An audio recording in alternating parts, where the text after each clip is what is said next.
Сәлеметсіздер ме?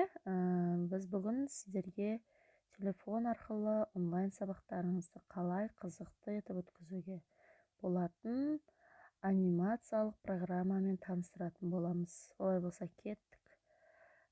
Телефондарыңызды алып Google Play-ға кіреміз және іздеу бөліміне ChatterPix деп жазатын боламыз. Және оны телефонға орнатып аламыз. Менде бұл орнатылған. Мен открыть деп басамын.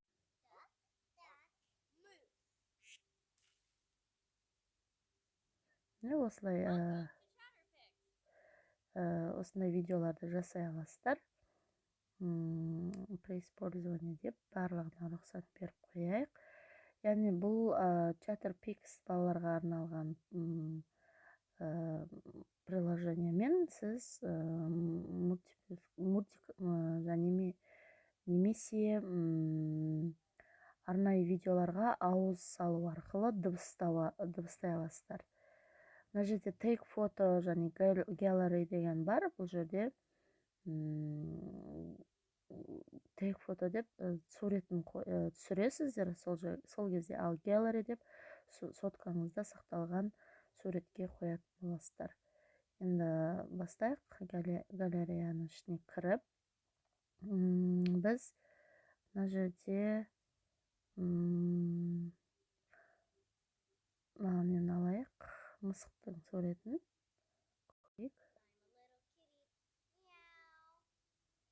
Мұны осылай дайын нелерді алсаңыздар болады. Жоғарыда edit дегенді басып, өзіңіз сызықша арқылы аузына жүргізесіз. Яғни сол кезде мысықтың аузы жүретін болады.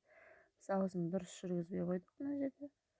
Мына осылай жүргіздік. Енді мынау микрофонның дыбысы тұрған жерге сіз өзіңіз дыбыстайтын боласыз. Так. Дыбыстайық.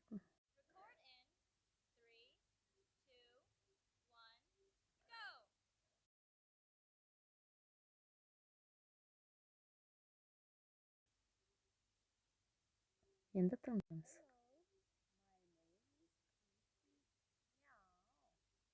Оны ауыз салып, сол жерге өзіңіз дыбыстадыңыз. Осылай кете береді. Next басу арқылы біз осы мультигімізге фильтрлер, стикерлер, рамкалар және сөздер қойымызға болады. Мына астындағы меню бойынша фильтрдің түстері мына жерде мынандай қылып қоюға болады. Мынандай қылып қоюға болады дейді. Мынандай қылып. Өзім бастапқысына қояйық. Стикерлерден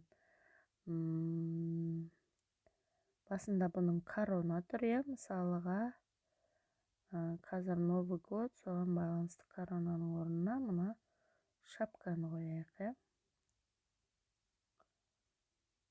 Шапканың размерін кішірейтейік. Так, меу дегенді мұнияқтан алайық. Шапканың размерін кішірейттік. Енді басына кигіздік. Енді мойнына шарфик қоя салайық. Размерін үстінен түрту арқылы кішірейтуге болады. Осылай. Мойнына шарфик қоямыз. Және рамканы қоюға болады. Бұлай. Мына жерде мындай алсақ, сахна түрінде болады. Мына жерде қалам, қыстың белгісі де қоюға болады. Бұлай қоюға болады екен мұны. Неше түрлі рамкалар тұр. Happy Birthday-ге арнауға болады. Мысалыға шарик, жаздың белгісі, су, от барлығы бар. Бізге жаңа Новый годтың мынаусы келеді екен. Осыны қояйық. И мәтін жазғанға мына жерде шрифтарын таңдап алуға болады. Мына жерге например, бұл жерде мысалы animals деген тақырыпта болатын болса, осылай тақырыпты қойып, оның жазған шрифттің түсін өзгертуге болады. Мына жерде міне қызыл, қарамен тұра берген дұрыс деп ойлаймын. Мұны animals. Бұл жерде мысалыға мынандай идея келіп тұр. Кез келген жануарларды өйстіп қойып, оның дыбысталуын балаларға үйреткенге ыңғайлы деп ойлаймын. Мына animals-тың мысық қалай дыбыс шығарады, міне көрініп тұр. Барлығын жасадық. Енді next басу арқылы тыңдап көрейік.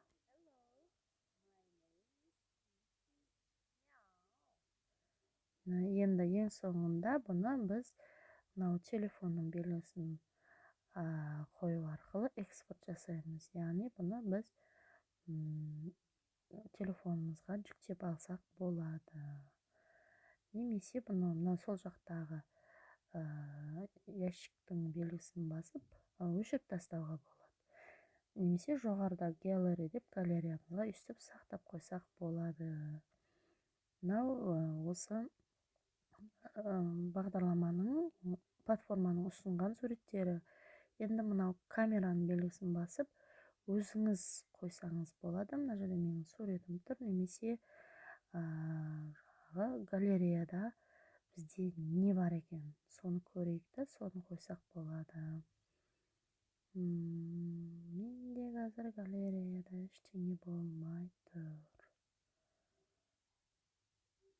Көбінде негізі анимациялық нені біз давайте осы жерде прямо неғылып алайық. Ақыры animals тақырыбында алдық. Енді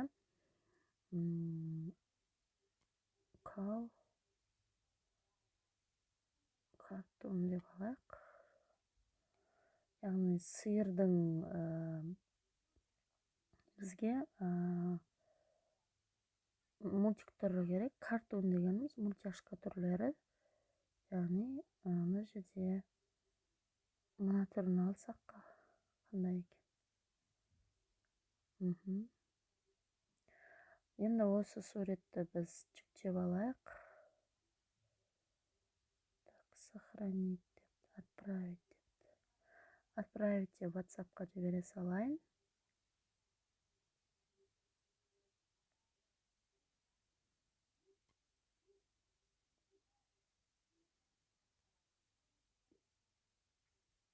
Бұл бізге фото түспейді екен. Немесе бұны давайте скриндайық. Бұны негізі скачать ететіні бар еді.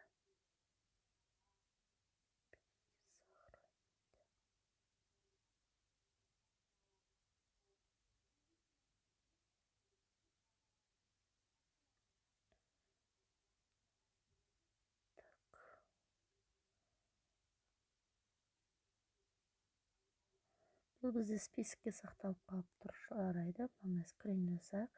Енді қайтадан галереяға кіріп, оны біз реттеп алайық. Мына түрін ала салайық.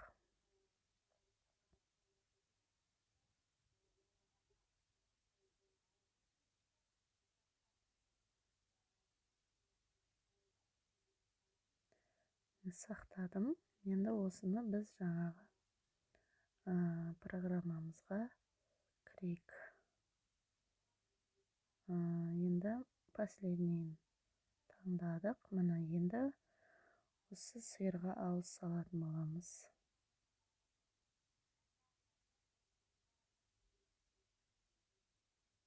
Дұрыстап салу керек.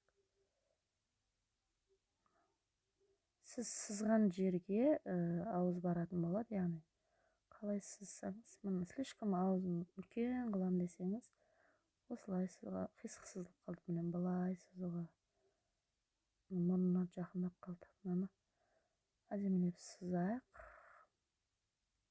Ой, сызамай қалдым. Так.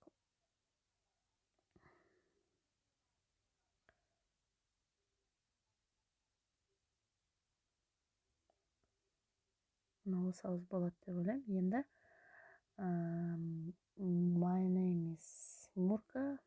Му деп дауыс берген.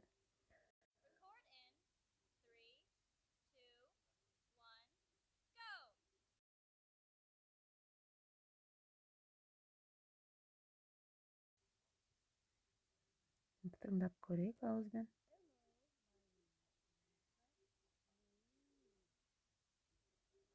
Міне енді осының жаңағыдай фильтрін, стикерін дұрыстап қояйық. Мысалы бізге бұл кигізіп қоя салайық басына, иә. Енді ол өзіңіздің неңізге байланысты, шеберлігіңізге. Егер кигізем десеңіз кигізіңіз, кигізем десеңіз өзіңіз білесіз. Барлық мүмкіндіктерін көрсетуге тырысып жатырмын. Енді бұның фон қоятын болсақ,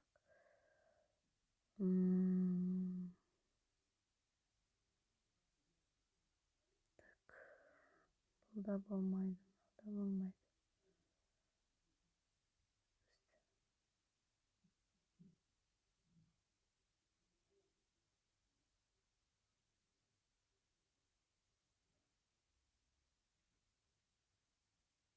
Бастапқы түрін қоя салайық.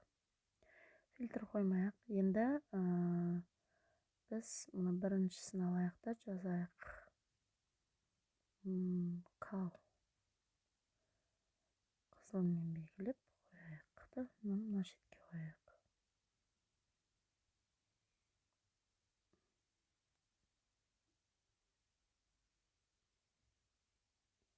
Сәл үлкейтіп, кішкентай қылып, қисайтып, әртүрлі формада қоюға болады. Енді next басу арқылы біз бұны сақтап алатын боламыз, немесе галереямызға салып қоятын боламыз. Бірінші видеоның экспорттайық. Экспорттап жатырмыз. Енді экспортталды және галереяға сақталынды. Міне осылай анимациялық мультиктеріңізді жасап алсаңыздар болады. Сіздерге сәттілік тілеймін. Менің каналыма жазылып қойыңыздар. Және де бұдан да басқа қызықты видеоларды көріп, лайктарыңызды басып, комментарийларыңызды жазып қойсаңыздар, нұр үстіне нұр болар еді. Келесі кездескенше сау болыңыздар.